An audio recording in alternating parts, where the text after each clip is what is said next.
Thanks for joining us. I'm Mary Calvi, and we're learning new details about how Israel pulled off its unprecedented airstrike on Iran. The mission, codenamed Operation Rising Lion, was being planned for months. Israel hit over 200 targets, including a number of Iran's nuclear facilities and top generals. And today, the counterstrike began. Ann Mercogliano has more, including what effect all this will have here in the U.S. The nation is on alert today, bracing for retaliation after Israel's devastating strike on Iran. The bombardment, codenamed Operation Rising Lion, was relentless. 200 fighter jets blasted 100 targets, decimating Iran's nuclear installations. It was a crippling blow carried out with precision after months of meticulous planning. Aaron Cohen is a former member of the Israeli Special Forces. This wasn't just an airstrike, I want to be clear. This was a coordinated assault launched from inside enemy territory, executed with precision and complete surprise. Remarkable images from Israel's spy agency, the Mossad. Israel says it shows operatives smuggling weapons into Iran just ahead of this morning's strikes. The operatives took out Iran's air defenses, clearing the path for Israel's assault. CNN's Scott Jennings is in Israel. It was the middle of the night, and so I went out on my balcony and I started to hear overhead jets. And I went out and I looked up and I saw lots of jets flying west to east. Iran is retaliating today, launching a barrage of missiles at Israel. Most were shot down, but at least one got through the Iron Dome, landing in the center of Tel Aviv. Oh, in fact, we're getting an emergency alert right now. I don't know if you can hear that or not. It probably means we have to go to a safe room because of an incoming missile. The Iranians today are blaming the U.S. for helping Israel and vowing revenge, despite Secretary of State Marco Rubio stating, "We are not involved in strikes against Iran." Here in New York and across the country, security is being beefed up at synagogues and other Jewish institutions. And there's also concern that Saturday's big military parade in D.C. could also be a target. We got a preview today of what the parade will look like as battalions of soldiers practice marching in formation, accompanied by the Army Band. Do you have undercovers in the crowd? Do you have snipers on the roofs? What do you have? Well, I think you've got undercovers, you've got snipers, and you've also got people listening to the channels of the dark web, the internet. And I think that are going to be ready on the law enforcement side to take out any potential threats. The other threat for Saturday's military parade is Mother Nature. A rainstorm is in the forecast, and officials say if there's lightning, it will be postponed. It's now in the hands of the doomed passengers. This heartbreaking picture of a husband and wife, both doctors, with their daughter and twin sons, was taken on the plane just minutes before the whole family perished. This mom was heading to London to visit her daughter and was filming as she was taking her seat. Just boarding. Goodbye, India.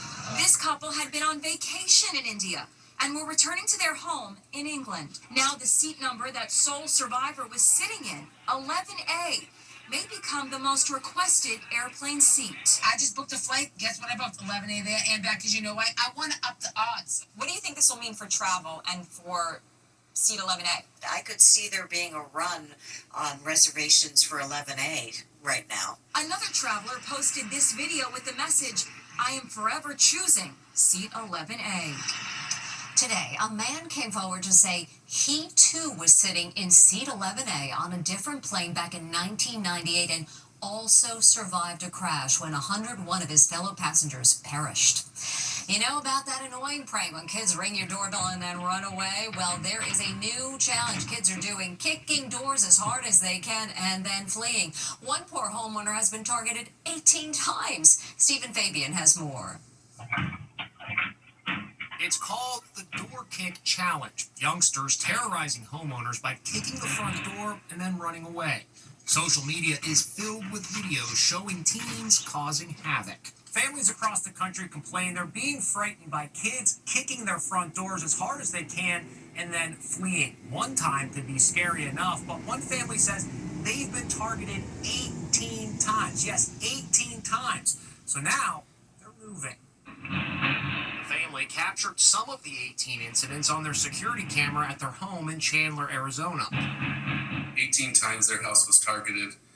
to the point that they didn't feel safe enough to live in their own home, and they relocated. And as we know, Arizona is an open carry state, so really all it takes is knocking on the wrong person's front door and something really bad could happen. Yeah, you never know what could happen. This home was targeted in the same Arizona neighborhood. Mom Angelica Proffer says her family was terrified. My mother-in-law thought someone was trying to break in because it sounded very aggressive. So our kids were afraid for about a week or so. And this seems to be a pretty frequent trend around where you live, right? Behind us, one of the gentlemen, his garage door was kicked in. Lots of neighbors posting footage of teenagers just, banging on their door. The mom says the kids were identified and came over to apologize and will pay the $2,000 in damages for the door. Now, dramatic body cam videos. Cops rush to an apartment complex on fire. There is a family trapped on the third floor, and first responders are desperate to rescue a little girl as smoke fills the building. An apartment building is up in flames. Is this window open? Officers can't reach the family of 3 stuck on the 3rd floor. Yeah, I can't go. With time running out, one man jumps from the balcony to escape the flames. Oh, wait. There's a 3-year-old toddler still trapped up there. Officers managed to reach the terrified child using a ladder just in the nick of time. She's old enough to understand the danger. Anyone else up there? No, this way. Cops sprint back inside to warn the other residents who live in the building in Joliet, Illinois. Building's on fire. We gotta go. Miraculously, everyone makes it out alive. The fire was so hot the roof of the apartment building actually melted. All 39 residents are okay. The whole world was shocked 2 years ago when a submersible on its way to see the wreckage of the Titanic imploded, killing all 5 men on board. Now comes a shocking claim that the man who organized the trip had a death wish. Jim Murray explains. It was 2 years ago this week that the world held its breath after the Titan submersible, on its way to explore the wreckage of the Titanic, imploded, killing all 5 people on board.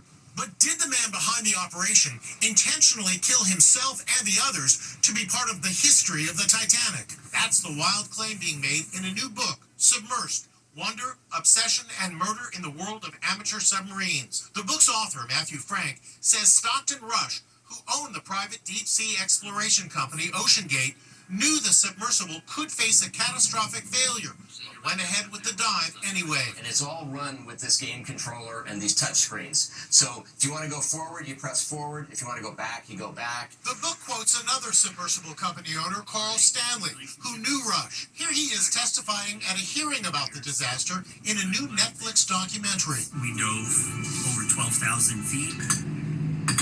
The cracking sounds would amplify when you got deeper. Carl basically said the machine, meaning the Titan, did exactly what it was intended to do. It was intended, according to Carl Stanley, to implode so Stockton could become sewn into the legend and the mythology of the Titanic. During previous tests of the Titan, loud banging indicated serious structural issues with the crown. I heard something. Rush brushed it off and fired anyone who expressed doubt about the project. New questions about the disastrous journey to the Titanic wreckage that captivated the world. It's now been 113 years since the Titanic hit an iceberg and sank to the bottom of the Atlantic Ocean. It was a high durable is your iPhone. Well, take a look at this. Friends were hanging out on a balcony in Vegas when their phone fell off the 51st floor. Down and down it goes, filming the entire time. And when they get down to get it, the phone still worked after falling more than 5 stories. Incredible. It's the home used in one of the most successful and critically acclaimed television shows of all time. And the woman who lives there is fed up with all the looky-loos. This homeowner is fed up. Yeah, get him, Joanne. But she's not just any homeowner. Joanne Quintana lives in the house in Albuquerque that was used in the smash hit AMC series Breaking Bad. And she's sick of fans driving by all day and snapping photos. Nah, don't get close to my house. You stay right there. Came from South Korea. That's okay. I don't care. I didn't invite you. The frustrated homeowner spoke with Les Trent. We average 300 cars a day, visitors. 300 cars a day? Yes. I'm a fan of the show. I was just wondering if I could take a picture real quick. The whole world's a fan. Doesn't impress me. Joanne, has this been driving you a little bit crazy over the years? I am surrounded by a 6-foot wrought iron fence, security cameras all the way around, and sometimes the police are here, and I'm done. Influencer Danny Duncan had some fun with Joanne, encouraging her to spray onlookers with a hose. Get him, Joanne. Joanne is so tired of the constant visitors that she's put the 1,900 square foot, 4-bedroom, 2-bathroom house on the market for, get this, $4 million. You want to break away from Breaking Bad? Yes, please. Get him, Joanne. When we come back, the hottest swimsuit styles for summer 2025. It's time to pick out swimsuits for summer. We've got a way to get 4 looks with just 1 suit. Are you ready for summer 2025? All over social media, women are showing off the swimsuits they'll be wearing to the beach or pool. It fits perfectly. The lady in red, a flaming hot one piece, is right on point. It's a big color this season. It has built-in shapewear in the midsection, making it flattering for all body types. Here's another hot style in red, with embroidered floral details at the waist. This black and white bikini will turn heads. Notice the higher waist on the bottom. This one piece has a dark paisley pattern, so it's nice to see a pattern in a slightly darker color. The split strap detail also continues through the back with this nice crisscross. It's adjustable and it adds a lot of extra support. A colorful print adds a little more pizzazz to this 2-piece suit. This 1-piece suit can go from the pool to lunch. Just add a sarong and off you go for a bite. Drape that same piece of fabric around the neck for a dress, or tie it at the chest for a sundress vibe. 1 suit, 4 different looks. And check out this double-duty swimsuit. A colorful pullover gives you more bang for your buck. Now you're ready for summer in the hottest swimsuits of 2025.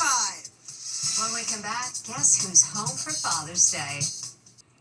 Finally, we hope your Father's Day is as sweet as this. Mom has a message from Dad who's away serving in the Navy. What do you think he has to tell you? I don't know. You don't know what he has to tell you? It's a huge surprise. You know that? Guess what it is? I don't know. If you could think of one surprise in the whole world, what would it be?